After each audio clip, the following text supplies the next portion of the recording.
할렐루야, 반갑습니다. 우리 옆에 있는 분들 같이 인사하겠습니다. 반갑습니다. 예, 은혜 많이 받으시길 바랍니다.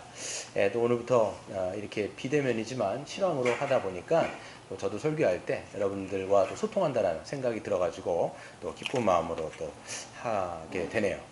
또 날씨도 태풍이 지나가서 그런지 또 온다고는 하긴 하지만 갑자기 또 이렇게 가을 같이 또 날씨가 좀 쌀쌀하다는 생각이 듭니다. 또 건강 유의하시고 또 감기 조심하시길 바랍니다. 네, 오늘 말씀 같이 보도록 하겠습니다. 우리가 레위기를 쭉 다루고 있습니다. 레위기가 한 중반까지 온 거죠. 전체가 27장까지 있는데 우리가 레위기를 쭉 다뤘습니다. 처음에는 이제 제사법에 대해서 다뤘습니다. 하나님을 어떻게 예배하는지, 그게 1장부터 한 5장까지로 여러분 생각하시면 되고요. 그 다음에 우리가 다뤘던 것이 바로 이제 정결법입니다. 11장부터 15장까지 정결법, 하나님이 주신 그 정결한 법을 우리가 뭐 음식법이라든지 유출법이라든지 여러 가지 등등 부정하게 되어졌을 때 어떻게 다시 의식적으로 정결하게 되어지는지를 다룬 것이 바로 11장부터 15장까지 저희가 다뤘습니다.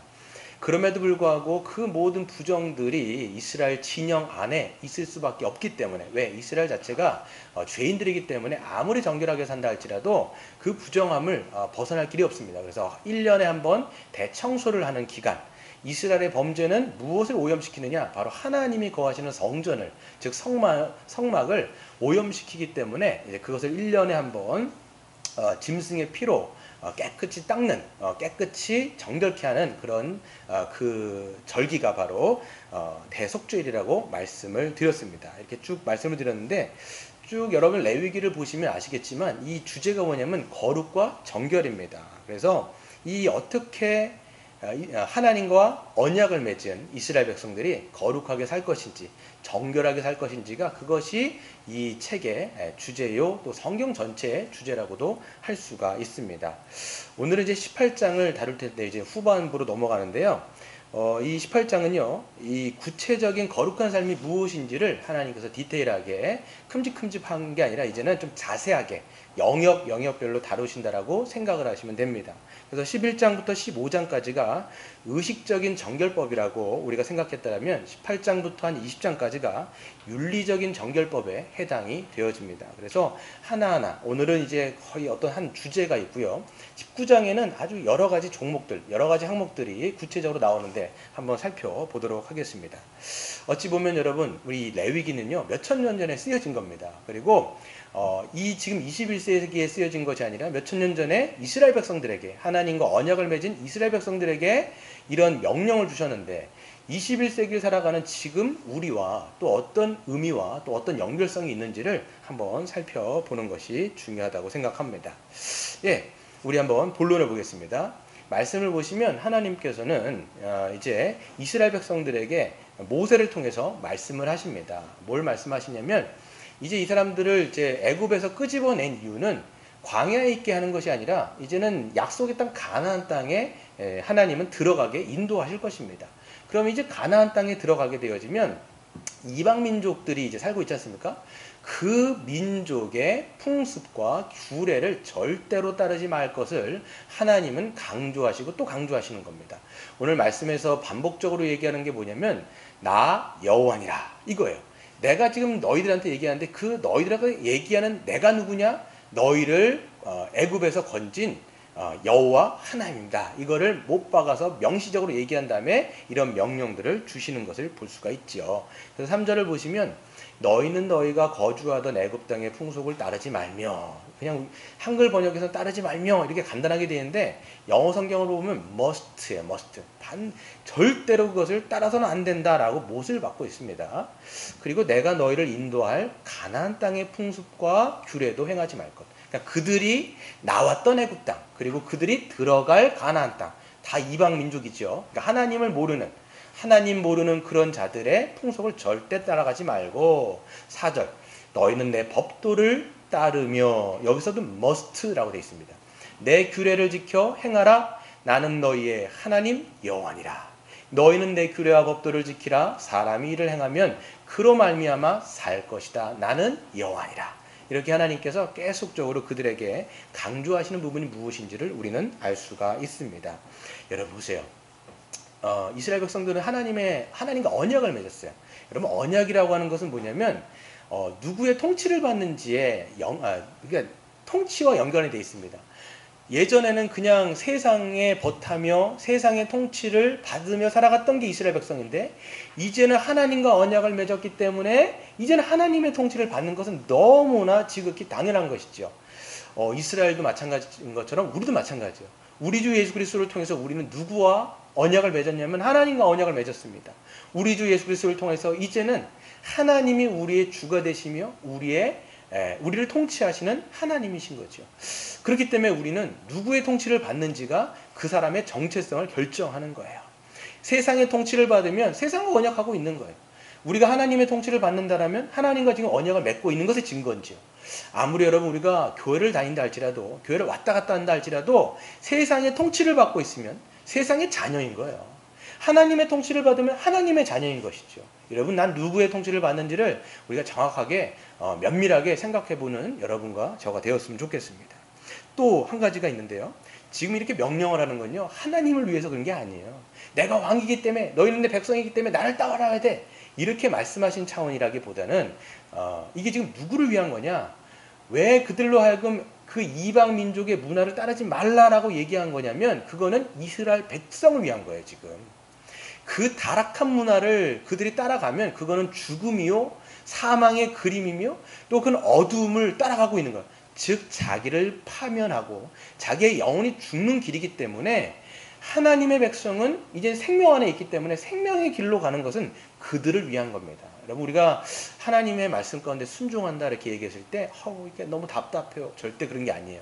오늘 보세요. 5절에 왜 그렇게 따르라고 말씀하십니까? 그로 말미암아 살리라. 여러분 율법이라고 하는 것은 하나님의 말씀이라고 하는 것은 우리를 만드신 창조자의 법이기 때문에 그 창조자의 질서대로 살아가는 게 이 인간의 영혼을 살리는 길이며 사는 길이에요. 그것을 반대로 가면 우리는 그게 너무 좋아. 이게 방종이거든요, 사실. 그렇게 해서 걸어가는 것 자체가 자기의 영혼을 망가뜨리는 길이에요. 그렇기 때문에 하나님은 이스라엘 백성, 내 사랑하는 자녀들을 위하여 그렇게 살 것을 하나님께서는 말씀하고 계신다라는 것을 우리는 볼 수 있겠죠. 그렇다면 또 본문을 보시면 하나님은 가나안 문화, 애굽 문화, 가나안의 어떤 악한 문화를 금지하시는가 보게 되어지면 이게 사실 말하기가 굉장히 민망한 내용이 굉장히 많이 나옵니다. 사실 성경을 보면 뭐 이런 것까지 나오는가라고 우리가 생각하죠. 여러분 성경이라고 했을 때 우리가 이제 경전이란 말을 씁니다. 성서, 이게 거룩한 말씀이에요. 근데 여러분 보시면 아시겠지만 거룩한 말씀 안에 굉장히 지저분한 얘기도 굉장히 많아요. 왠지 아십니까? 성서 안에 왜 이렇게 지저분한 얘기를 지저분한 말은 좀 그렇긴 하지만 왜 이렇게 좀 입에 담기 민망한 내용들이 많은가 보면 인간의 죄성을 폭로시키고 있는 거예요. 하나님은 거룩하지만 그 인간이 타락해서 얼마나 망가졌기에 이렇게 지저분하고 이렇게 가증한 일을 하는지를 성경은 낱낱이 인간의 죄성을 까발리고 폭로하고 있기 때문에 사실 이런 내용들을 쓰고 있어요. 오늘 그렇기 때문에 가나안 문화를 보시면 크게 두 가지입니다. 하나는 근친상간에 대해서 이야기를 하고 있습니다. 그리고 두 번째는 왜곡되고 타락하고 비틀어져 있는 그런 타락한 성문화에 대해서 이야기를 하고 있습니다.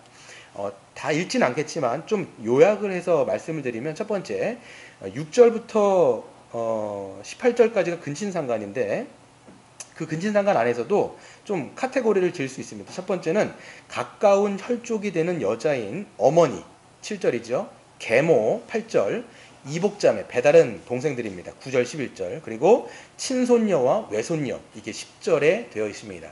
그렇기 때문에 각 사람이 자기의 살붙이라고 하는 것은 close relative라고 되어 있어가지고 가까운 그 친척 사이를 이야기한다고 보시면 돼요. 그리고 하체를 범한다고 얘기하는 것은 성관계를 얘기합니다. 그 얘기를 좀 우리가 할 수 있겠죠.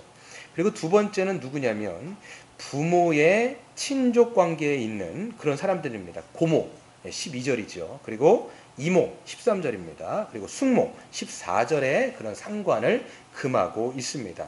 세 번째는 결혼에 따라서 친족 관계에 있는 며느리 바로 15절입니다. 그리고 형제의 아내 16절에 있습니다. 형수 이렇게 되겠죠. 그리고 아내의 자매 뭐 처제 이렇게 되겠죠. 18절에 되어 있습니다. 그런 사람과의 그 상관을 금지하고 있습니다.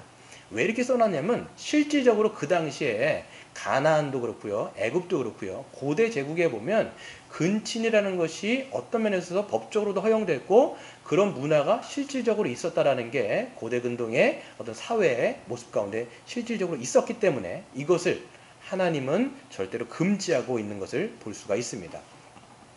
그 다음엔 이제 왜곡되고 비정상적인 성관계에 대해서 말씀하시는데 그게 바로 19절에 있습니다. 19절에 보시면 너는 여인이 월경으로 불경한 동안에 그에게 가까이 하여 그의 하체를 범하지 말라. 이거는 어떤 제의적인 이유도 있겠지만 이건 왜곡된 성문학이라기보다는 많은 신학자들이 뭐라고 이야기하냐면 이제 여성들이 월경 중에 있을 때 신체적으로 또 정신적으로 연약해진 상태에 있기 때문에 그런 여인들을 보호하는 차원에서 그 월경 중인 여인과의 성관계를 금한다라고 이야기하고 있습니다. 이런 면들에 있어서는 구약과 신약은 그러니까 연속성은 사실 없다라고 보실 수가 있을 것입니다. 그 다음에 그 다음에 20절인데요.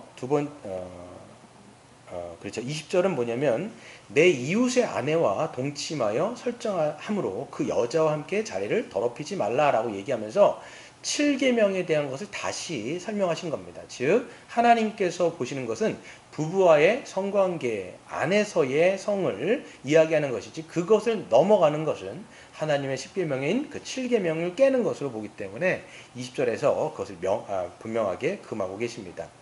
그 다음에 세 번째는 어떤 거냐면 바로 21절 즉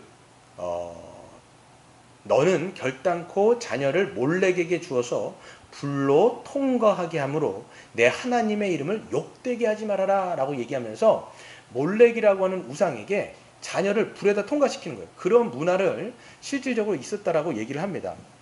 이게 어떤 거냐면 이제 몰렉이라는 이제 우상이 있는데 몸은 사람으로 되어 있어요. 그리고 얼굴은 황소로 되어 있습니다. 그리고 이렇게 배에서 이렇게 팔이 이렇게 나와 있는데 그 자기의 자녀, 친자식이죠. 자기의 친자식을 그 우상에게 주기 전에 이 안에 있는 불을 굉장히 가열을 합니다. 불을 가열을 하면 이제 전체가 뜨거워지는데 이 아이를 갖다가 굉장히 비참한 거죠.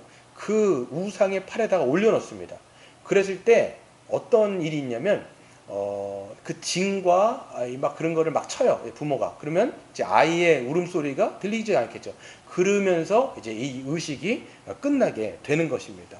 이에 대한 논쟁도 굉장히 많더라고요. 정말 그게 실질적으로 있었냐? 아니면 그냥 우상이 있고 이거를 그 근처에다가만 지나가게 한 거냐라는 논쟁이 굉장히 많았는데 역사 속에서 고대적으로 고대 그런 그 근동의 문화 가운데 이 실제로 새카맣게 탄 아이의 뼈가 그 가나안 지역에서 발견된 적들이 굉장히 많았다고 얘기합니다. 실제로 그렇기 때문에 있었어요.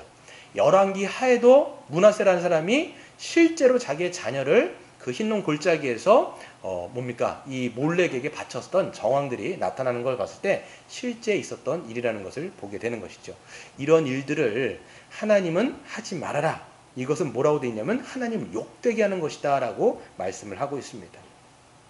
그 다음에 보시면 이제 22절에 동성애를 금지하고 있습니다. 22절에 보시면 너는 여자와 동침함 같이 남자와 동침하지 말라. 이는 가증한 일이다 라고 얘기하시면서 이 동성 간의 성관계는 가증한 일이다 라고 얘기하는 거죠. 여기서 가증하다라는 말이 반복적으로 쓰여 있는데 가증하다는 말은 미워하다, 혐오하다라는 거예요. 하나님이 보시기에 그거는 미워하는 일이라는 것이고 하나님이 보시기에 그거는 혐오스럽고 역겨운 일이다 라고 하나님이 말씀하시는 겁니다. 하나님의 창조의 질서는 여자가 남자를, 남자와 여자를 그렇기 때문에 지어놓으셨기 때문에 이성 간의 성관계가 하나님의 창조의 질서에 있는 것인데 이것을 완전히 거꾸로 완전히 영리로 취해서 여자가 여자를 남자가 남자를 취하는 것은 하나님이 역겨워하시는 것이라고 성경은 분명하게 말씀을 하고 있습니다. 그 다음에 마지막에 보시면 23절 바로 짐승과의 교역하는 수간을 금지하고 있습니다. 그래서 이 수간을 하나님은 아주 역겨워하시며 문란한 일이다 라고 번역하고 있는데 이 문란하다라고 하는 단어는 테펠이라고 하는 단어를 씁니다. 이 테펠이라고 하는 단어는 정확한 뜻은 뭐냐면 뒤틀림, 그리고 혼합 이런 거예요. 뒤틀리고 혼합되어지는 것. 그러니까 하나님께서 보실 때 창조의 질서는 쫙 있는 겁니다. 그래서 여러분 레위기 같은 데서 보면 어떤 천을 갖다가 어떤 것과 함께 혼합해서 짜지 말라 이런 말씀이 있는데 이게 다 이런 계열에서 속해 있는 거예요. 그러니까 사람의 어떤 그 카테고리와 짐승의 카테고리는 전혀 다르죠. 하나님께서는 이 사람을 짐승을 다스리는 존재로 했는데 그것이 혼합이 되어진다고 하는 것은 하나님의 창조의 질서를 완전히 역행하는 것이고 완전히 뒤집는 그런 아주 문란하고 가증한 하나님이 보시기에 정말 역겨운 일이다라고 말씀을 하고 있습니다. 근데 실제적으로 여러분 고대의 그런 문헌들에 보면 이런 수간들에 대해서 실제적으로 기록을 하고 있습니다. 여러분 그걸 보시면 얼마나 고대 문화가 이제 타락을 했었는지 여러분 뭐 고대만 그렇겠습니까? 이게 21세기를 살아가는 내내 이 인류는 성적인 타락 때문에 계속 그것은 뭐 옷만 바꿨을 뿐이지 여전히 동일한 문제로 여러분 치부되어진다라고 우리는 역사를 통해서 알 수가 있습니다. 근데 보시면 하나님이 금하시는 것을 이제 쭉 오늘 이제 18장을 쭉 우리가 살펴봤는데 보시면 대부분 비정상적이고 왜곡된 성문화에 대해서 기술을 하고 있어요. 그런데 자녀에게 몰렉을 바치는 일이 딱 한 구절이 나온단 말이에요. 왜 갑자기 이런 왜곡된 성문화를 다루다가 왜 갑자기 이런 몰렉에게 자녀를 바치는 일을 같이 해놓았을까라는 생각을 우리는 할 수가 있어요. 성경 연구했을 때 저도 이렇게 하다가 왜 이게 중간에 끼었을까? 어떤 연관성이 있을까라고 생각을 하고 저도 질문을 던진 거예요. 왜 그랬을까요, 여러분? 왜 이것이 어떤 연관성 가운데 같이 흘러갈까요?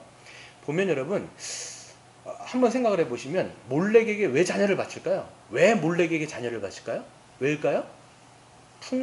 풍요와 번성이에요. 사실 말해서 이게 우상을 섬기는 것은 내가 자녀를 바쳐서라도 더 큰 번성과 풍요와 번영만 약속되어진다면 내 사랑하는 아들까지도 준다라는 그런 고대의 정서가 있다라는 것이죠. 이것을 우리가 한마디로 얘기하면 뭐냐? 바로 욕망의 극대화다라고 우리는 한마디로 요약을 할 수가 있습니다. 여러분 근친상간이라든지 왜곡된 성문화라든지 이런 자녀에게 몰렉을 바치는 것 다 왜 그래요? 자기의 욕망을 극대화시켜가지고 자기라고 하는 우상을 섬기는 것의 하나의 어떤 모양과 방법은 달라도 똑같은 거예요. 한 가지 욕망을 극대화시키는 겁니다. 이거예요, 여러분.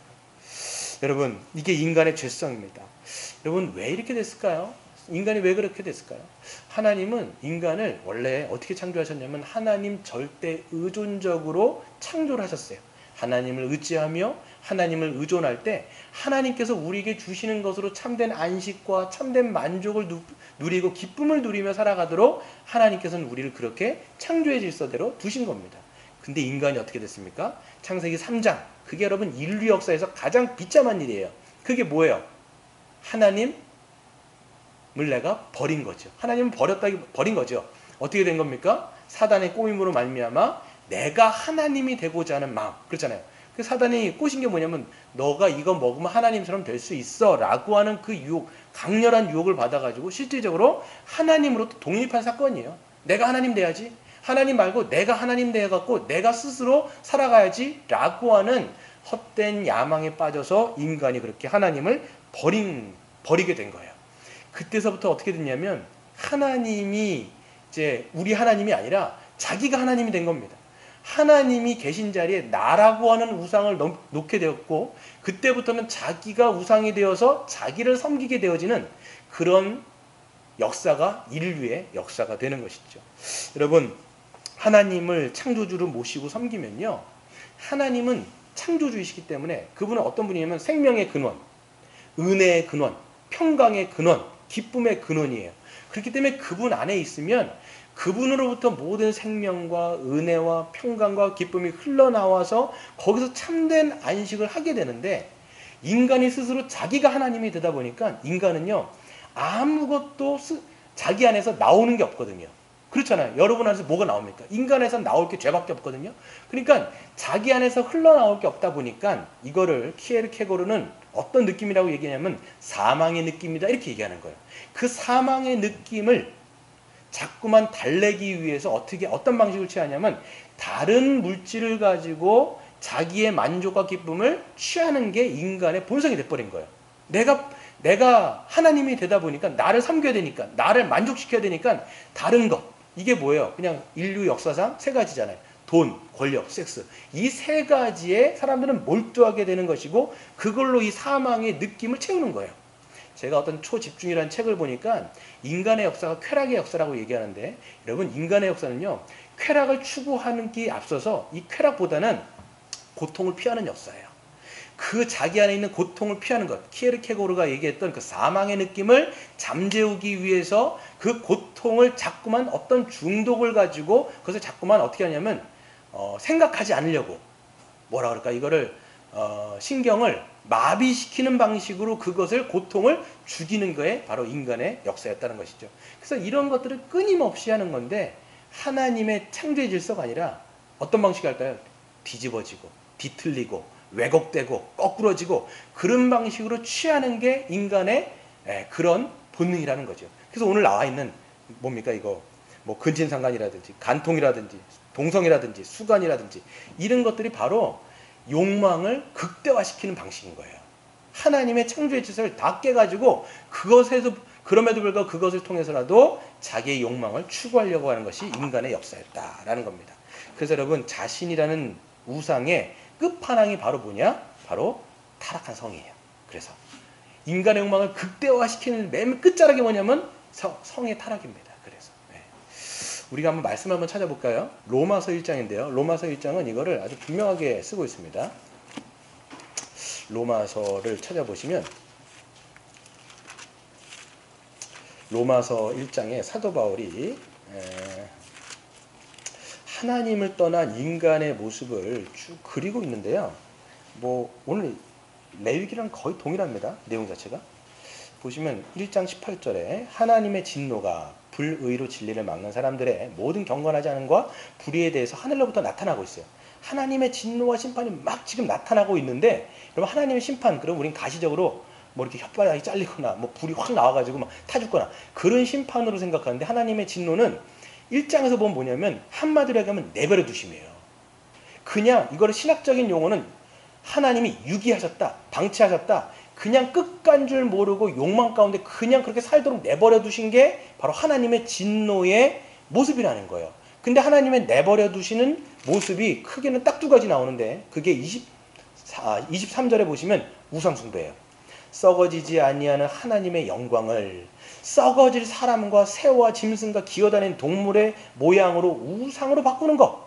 이게 하나님이 그렇게, 하나님을 떠난 인간들이 자기를 섬기는 거잖아요. 그렇게 그냥 내버려 두시는 거예요. 이게 하나님의 진노의 하나의 모습이라는 거예요, 여러분. 그 다음에 두 번째 24절 한번 같이 읽어볼까요? 시작. 그러므로 하나님께서 그들을 마음의 정력대로 더러움에 내버려 두사 그들의 몸을 서로 욕되게 하게 하셨으니, 내버려 두신 거예요.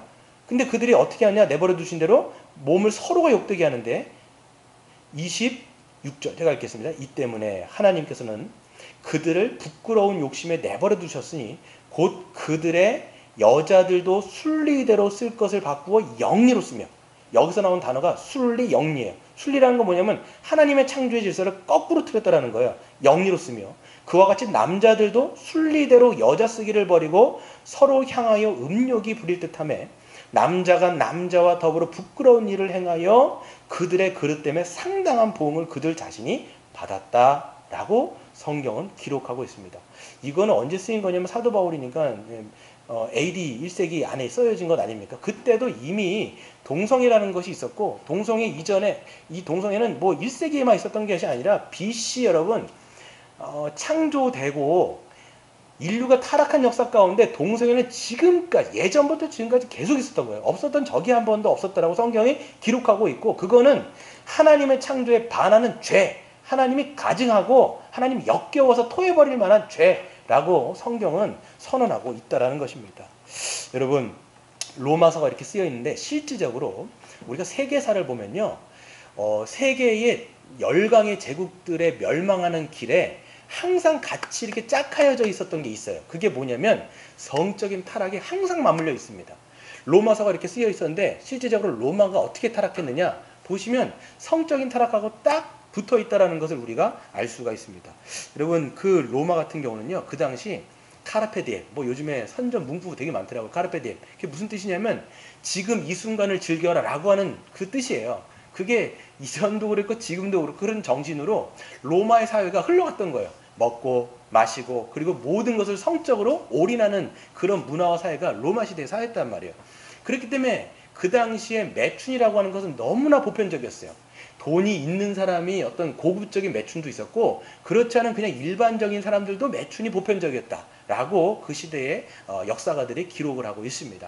뿐만 아니라 동성애라는 게 있었는데 동성애가 로마 사회에서는 1세기 이전에는 약간 억눌려져 있었습니다. 그런데 로마가 1세기 이후에 확장하고 점점 확대되면서 이 동성애라는 것이 눈을 뜨기 시작하고 그냥 사회 문화 곳곳 가운데 흘러들어가기 시작했습니다. 원래 있었지만 그게 음지에서 양지로 올라오게 되고 실제적으로 황제 가운데 동성애와 양성애를 즐겼던 사람들이 상당수가 많았다라고 역사가들이 기록을 할 정도로 동성애가 보편적으로 되어 있었다라는 것이죠.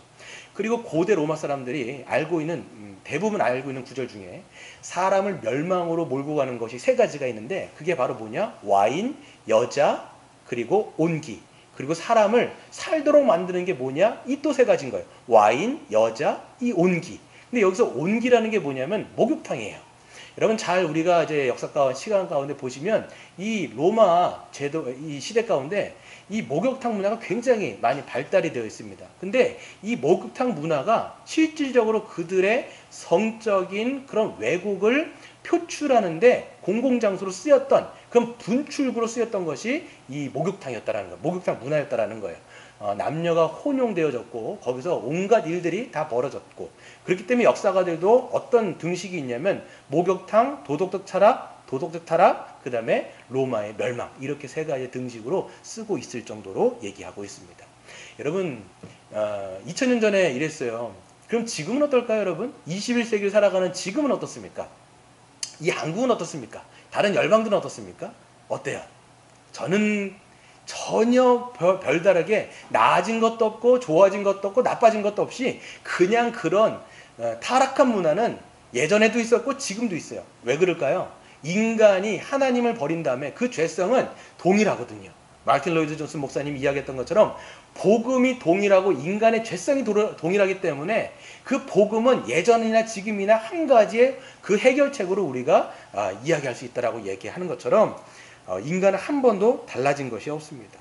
우리 한국 같은 경우 봐도 한국의 민낯을 보면 이 세상을 시끄럽게 했던 그 사건이 있었죠. 엠번방 사건이라고 해가지고 그 몇몇의 사람들이 텔레그램이라고 하는 그 뭡니까 비밀 카테고리를 만들어 놓고 SNS의 그 폐쇄적인 공간에서 변태적인 어떤 사진들을 올리고 그것들을 공유하고 그것을 통해서 어떤 젊은 여자아이들을 성노예로 만들고 거기서 온갖 일들을 벌여놨던 그런 문화들이 이제 우리 한국 문화에 어떤 사실 있었던 것이죠. 그게 어떤 소수만의 일이겠습니까?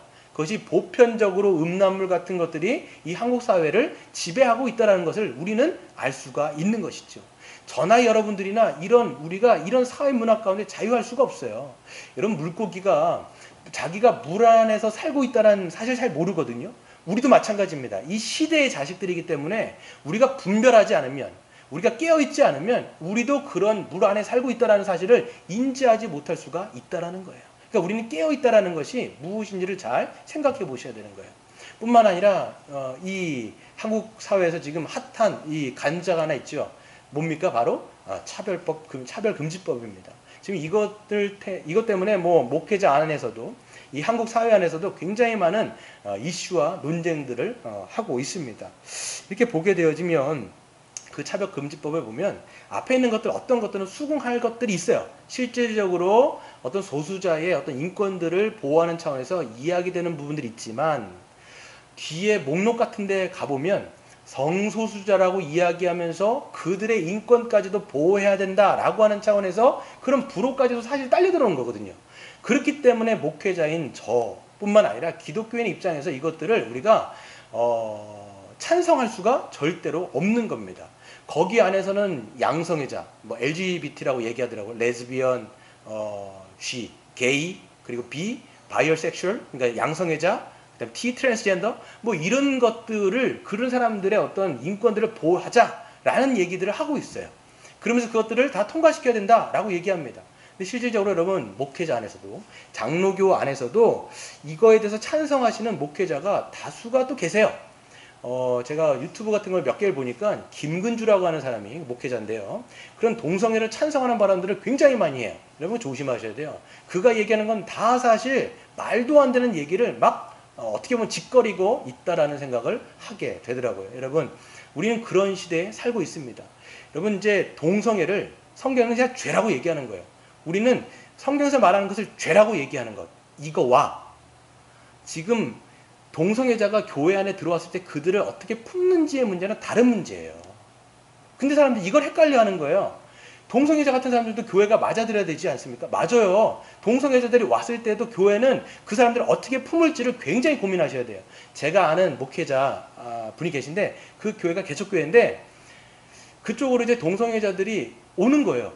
그런데 그런 사람들이 어떻게 야 꺼져라 넌 죄인이니까 그렇게 안 되는 거예요. 왜? 예수님도 모든 죄인들을 맞이하셨잖아요.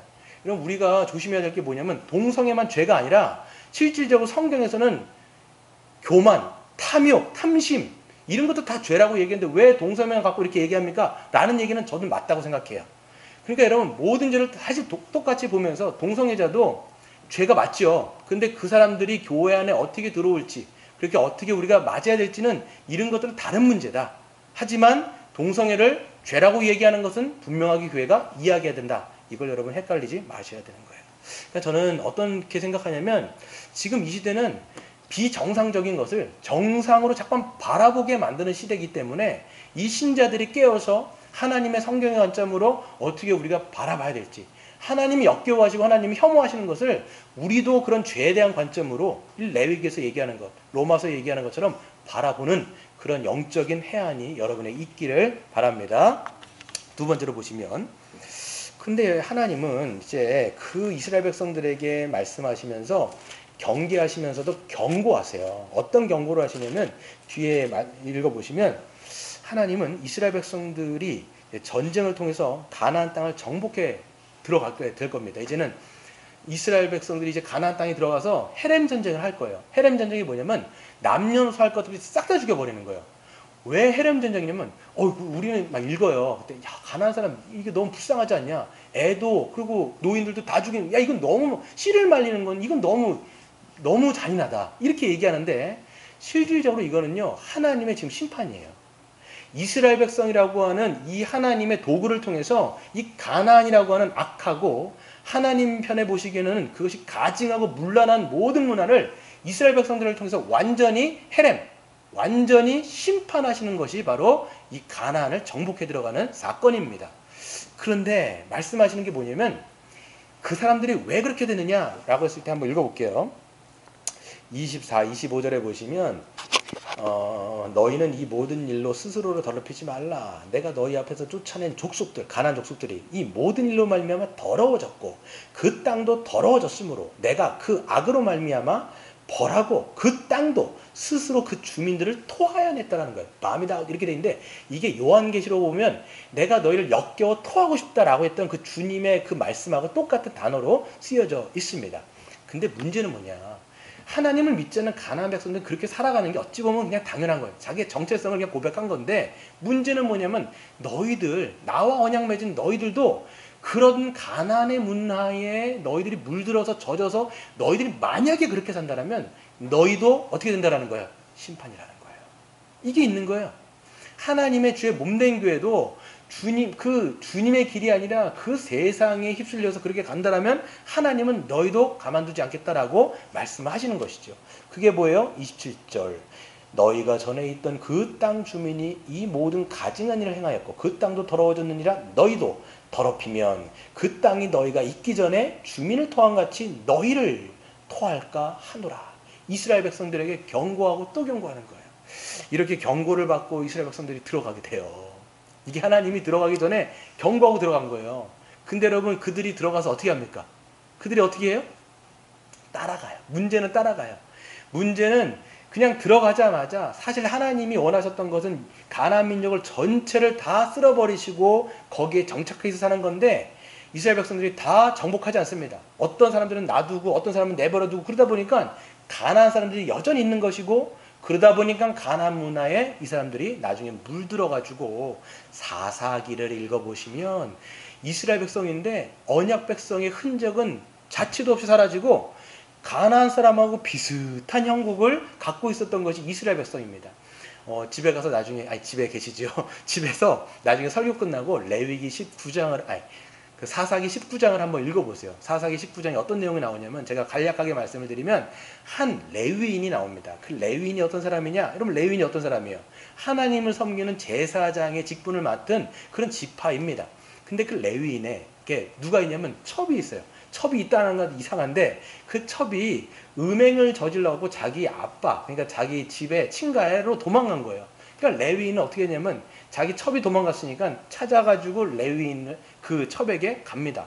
거기서 장인의 집에서 몇 달을 머무르다가 결국은 자기 집으로 돌아오는 사건이 있는데 돌아오면서 이제 여행을 할 거 아니에요. 자기 그 첩하고 그 다음에 짐승을 데리고 그 다음에 자기의 그 하인을 데리고 가는데 거기서 보면 해가 뉘엿뉘엿 지고 있는 거예요. 근데 거기가 어디냐면 여부스라고 하는 지역입니다.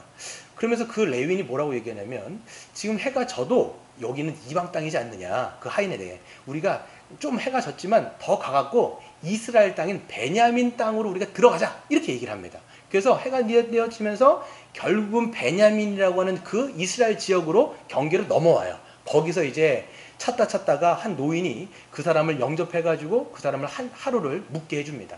그래서 융숭한 그런 대접을 받은 다음에 한참을 쉬고 있는데 동네 불량배들이 막 찾아와가지고 문을 막 두드리는 거예요. 막 두드리는데 뭐라고 얘기냐면 그 사람 누군가 들어가지 않았냐. 그 사람을 빨리 밖으로 끄집어내라는 거예요. 그 여자를 끄집어내라는 게 아니라 그를 거기서 보면 힘이라고 얘기하면서 그 사람을 딱 지목해서 얘기합니다. 그러면서 얘기한 게 뭐냐면 그 사람을 끄집어내서 우리가 그와 상관하겠다. 즉 동성연애를 이야기하고 있는 것이죠. 그러니까 말을 안 들으니까 그 주인이 그 사람은 됐고 우리 손님이니까 막 하다 보니까 말을 안 듣는 거예요. 그래서 일촉즉발 그 사람들이 막 집으로 뛰쳐들어올 것 같으니까 아예 어떻게 하냐면 그 사람의 첩을 밖으로 내다 던지시피 합니다. 그래서 하루 종일 그러니까 어떻게 보면 한나절 동안 그 여인이 거기서 수모를 당하고 그 자리에서 죽게 되는 것이죠. 그러니까 이 사건을 통해서 우리는 무엇을 알 수 있냐면 사사기를 보게 되어지면 가나안 땅에 정착한 이스라엘 백성들이 이 가나안의 문화 즉 동성애 같은 거에 젖어들고 왜냐하면 그 불량배들 찾아왔던 사람들은 이스라엘 백성이거든요. 왜냐하면 베냐민 지파 사람들이기 때문에 그런 모습들이 팽배하게 그 문화에 젖어들었다는 것을 우리는 살펴볼 수가 있습니다. 뿐만 아니라 여러분 역대하를 찾아보면 므낫세라고 하는 인물이 나오는데 아까도 제가 말씀드린 것처럼 므낫세는 거의 이제 그 이스라엘 백성의 말기에 나온 등장한 왕인데 하나님이 싫어하시는 그런 혐오하는 찾아왔던 것들이 이 므낫세 왕입니다. 제가 한번 읽어드리면 역대하 33장 3절부터 6절을 찾아보시면 그의 아버지 히스기야가 헐어버린 산당을 다시 세우고 히스기야는 잘했는데 그걸 다시 뒤집어 버린 거예요. 바알들을 위하여 제단을 쌓으며 아세라 목상을 만들며 하늘의 모든 일월 성신을 경배하며 어디에서 여호와께서 전에 이르시기를 내가 내 이름을 예루살렘에 영원히 두리라 하신 여호와의 전에 제단들을 쌓고 또 여호와의 전 두 마당에 하늘의 일월 성신을 위하여 제단을 쌓고 그러니까 뭐냐면 하나님의 성전에 그런 일월 성신 그런 우상들을 빼곡하게 채워넣었던 게 므낫세라고 얘기하는 겁니다.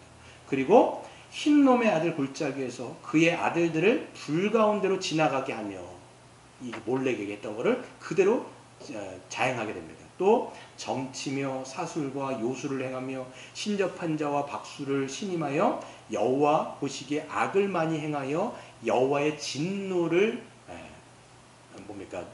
진노를 하게 하였다라고 이야기를 합니다.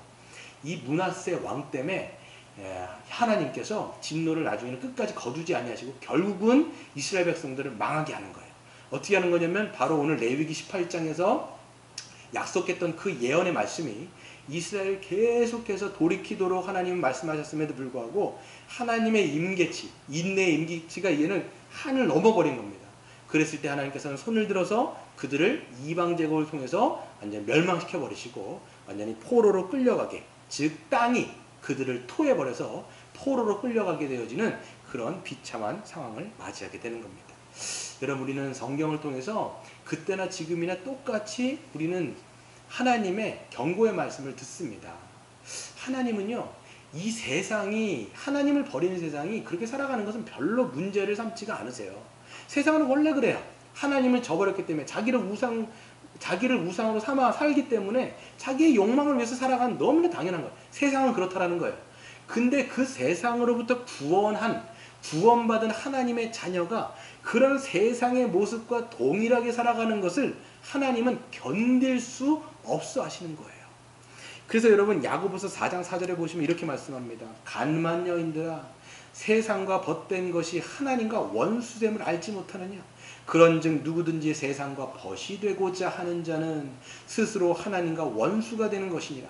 너희는 하나님이 우리 속에 거하게 하신 성령이 시기하기까지 우리를 사모한다는 말을 못 들었느냐라고 말씀하시면서 우리 안에 성령님이 계시고 하나님은 우리를 그 죄와 사망과 그 음침하고 음란한 그 세대 가운데서 우리를 건져내셨기 때문에 이제는 빛의 자녀요, 이제는 우리가 생명의 자녀요, 이제는 우리가 하나님의 그 찬란한 영광의 자녀이기 때문에 그렇게 살아가도록 우리를 구원하셨기 때문에 그런 것을 만지지도 말고 그런 것에 오염되지도 말고 그런 것에 접촉하지도 말고 라고 하나님은 우리에게 경고하시는 것이죠.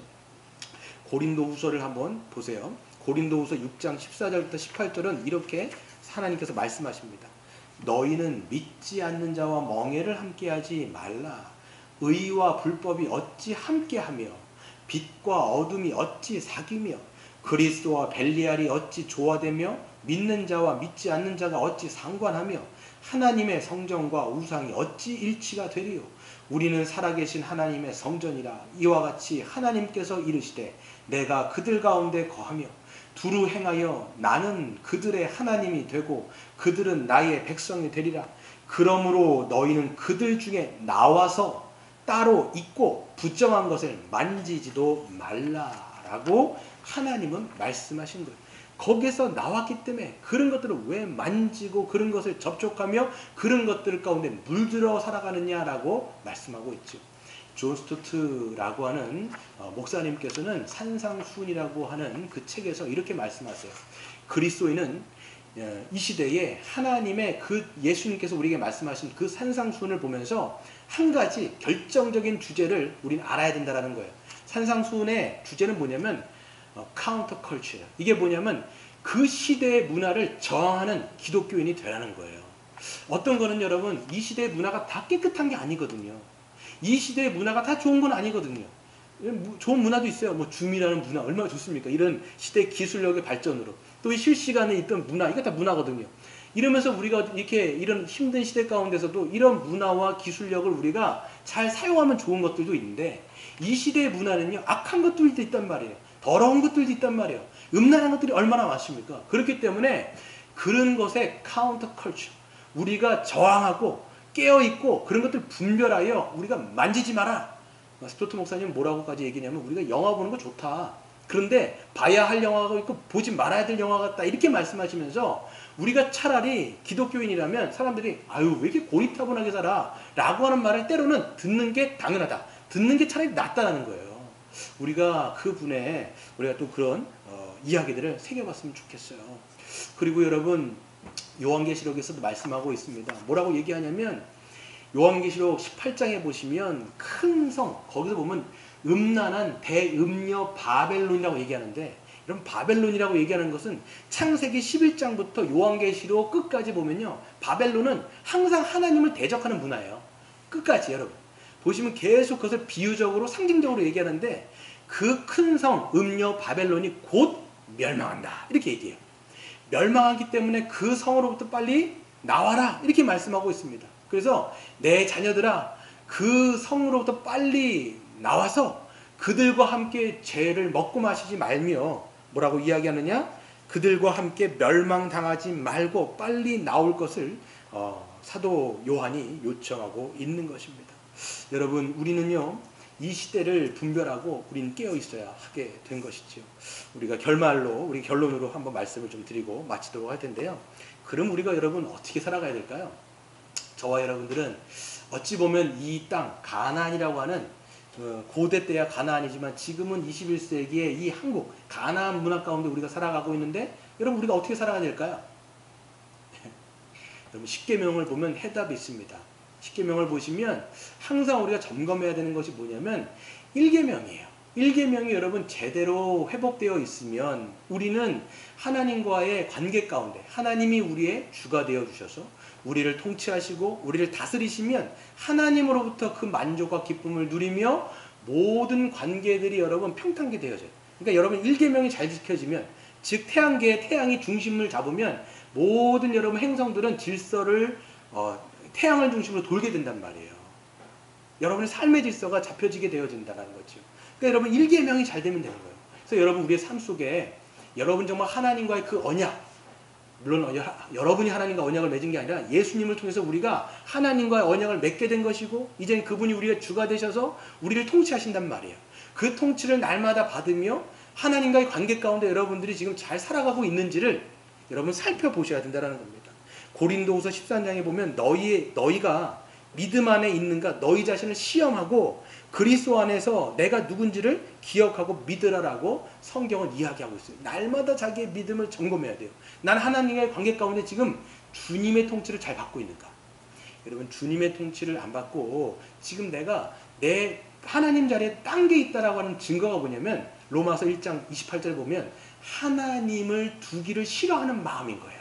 그럼 내 안에 자꾸 하나님 두기를 싫어하는 마음. 이게 뭐냐면 주님의 통치를 받는 것도 싫고 내가 마음대로 그냥 살고 싶고 냅뒀으면 좋겠고 그냥 내가 하고 싶은 대로 하면 좋겠고 그분이 말하는 게 짜증나고 성경 보고 짜증나고 기도하는 거 별로 귀찮고 이런 거면 여러분 그게 뭐냐면 그냥 하나님의 통치 가운데 있지 않고 세상의 통치 가운데 지금 내가 받고 있구나 라는 것들을 여러분 기억하시고 빨리 여러분 정신 차리고 우리가 나아가야 한다는 것이죠. 또 혹시 여러분 어떤 시험 가운데 있습니까? 유혹 가운데 있습니까? 그럼 여러분 유혹 가운데 시험 가운데 있으면 이거는 기도하실 문제도 있지만 빨리 그런 상황으로부터 벗어나는 게 여러분 최고의 지름길이에요. 여러분 어떤 분은요 계속 기도해요. 하나님 나를 시험에 들게 하지 마옵시고 악에서 구원하옵소서. 자기가 계속 시험받을 만한 상황 가운데 있으면서 계속 시험으로부터 벗어나려고 한다는 것은 말이 안 돼요. 이건 누구를 시험하는 거냐면 하나님을 시험하는 거예요. 여러분 빨리 그 자리로부터 도망간 다음에 여러분 그런 기도를 하는 거지, 아니면 그 전에 기도를 하는 거지, 이미 여러분 그런 상황 가운데 계속 만지작 하면서 나를 좀 도와줘, 이건 여러분 안 된다라는 것을 여러분 아셔야 돼요. 그리고 혹시 여러분 가운데 영적 침체 가운데 이미 막 들어가신 분 있습니까? 아예 영적 침체 가운데 있어가지고 그냥 나오기도 어려운 그냥 그런, 여러분 야고보서에서 보면 어떤 표현이 있냐면 그 뭡니까 물고기가 아예 거기에 그 그물에 걸려갖고 여기가 꿰뚫려진 것처럼 그 미끼에 걸려갖고 완전히 나오지도 못하는 형국이라면 여러분 그때는 여러분 뭘 하셔야 되냐면 우리가 하나님의 약속을 기억하셔야 돼요. 항상 언약을 기억하는 게 굉장히 중요한 겁니다. 그래서 하나님이 나를 구원하셔서 내가 지금 하나님 앞에 누구인지를 다시 한번 기억하시고 그 하나님의 약속을 꽉 붙드는 거예요. 그게 뭐냐? 바로 회개와 믿음이에요. 그래서 여러분 빨리 죄로부터 돌아가는 동시에 그리스도 안에서 내가 정말 하나님의 그 사랑받는 자녀라는 것을 확실하게 믿는 것, 회개와 믿음이 여러분의 삶 가운데 있으셔야 되고, 그 다음에 큰 두 번째 뭐예요? 여러분 이 음란한 시대로부터 우리를 순결하게 지키는 방식 중에 하나는 뭐냐? 바로 7계명을 여러분 제대로 지켜야 돼요. 1계명과 7계명은 굉장히 연결이 되어 있습니다. 왜 그렇게 얘기하느냐면 보세요. 데살로니가전서 4장 3절에 보시면 하나님의 뜻은 이것이니 너희의 거룩함이라 곧 음란을 버리고 각각 거룩함으로 존귀함으로 자기의 아내 대할 줄을 알고 하나님을 모르는 이방인과 같이 세욕을 따르지 말아라, 이렇게 얘기하면서 음란을 벗어나는 길 중에 하나가 뭐냐면 자기와의 그 부부관계 7계명에 대해서 우리가 잘 여러분 살펴보는 게 중요합니다. 하나는 하나님과의 언약한 것을 기억하시고, 두 번째는 여러분 우리가 결혼한 사람이라면 배우자와의 지금 결혼했을 때 서약을 기억하고 첫사랑을 기억한다는 게 뭐냐면 여러분이 결혼했을 때 그 서약을 기억하는 거예요. 그래서 부부간의 관계 가운데 정말 이 부부의 관계가 제대로 되고 있는지, 대화는 잘 되고 있는지, 그런 관계는 잘하고 있는지, 이런 것이 정말 스무스한지 이걸 여러분 잘 지켜야 돼요. 여러분, 사단과 마귀는 계속 무엇을 건드리느냐? 여러분 개인을 건드리는 것도 있지만 자꾸 가정을 무너뜨리려고 하는 게 굉장히 크단 말이에요. 부부의 관계가 삐그덕거려요. 대화가 점점 없어져요. 그 관계가 점점 소원해져요. 그러다 보면 남편과 아내와의 그 관계에서 누려야 되는 기쁨과 만족을 다른 어떤 것으로부터 자꾸만 만족하려고 하는 거예요. 그게 어떤 다른 사람이 될 수도 있고요. 다른 어떤 것들이 될 수 있다는 거예요. 그럴 때 여러분, 이 고린도전서가 딱 얘기하는 게 뭐냐면 너희가 분방하지 말아라. 그러니까 관계를 제대로 온전하게 하고 그걸 지켜라. 그러지 않으면 사단이 그 틈을 타서 너희를 유혹하게 하고 죄 가운데 빠뜨린다라고 이야기하고 있는 것이지요. 여러분, 하나님과의 관계 잘 점검해야 되지만 또 특별하게 중요한 것은 뭐냐면 여러분의 부부관계, 정말 가정 안에서 이 언약한 것들을 여러분 제대로 내가 내 배우자, 내 사랑하는 남편, 내 사랑하는 아내에게 정말 내 정절을 지키고 있으며 순결을 주고 있으며 다른 것들이 아니라 정말 내 배우자와의 관계를 제대로 언약을 하고 있는지를 점검하실 때 이것을 통해서 이 음란한 가난 문화 가운데 우리의 가정을 지키고 여러분의 신앙을 지킬 줄 믿습니다. 아멘. 이 시간 한번 같이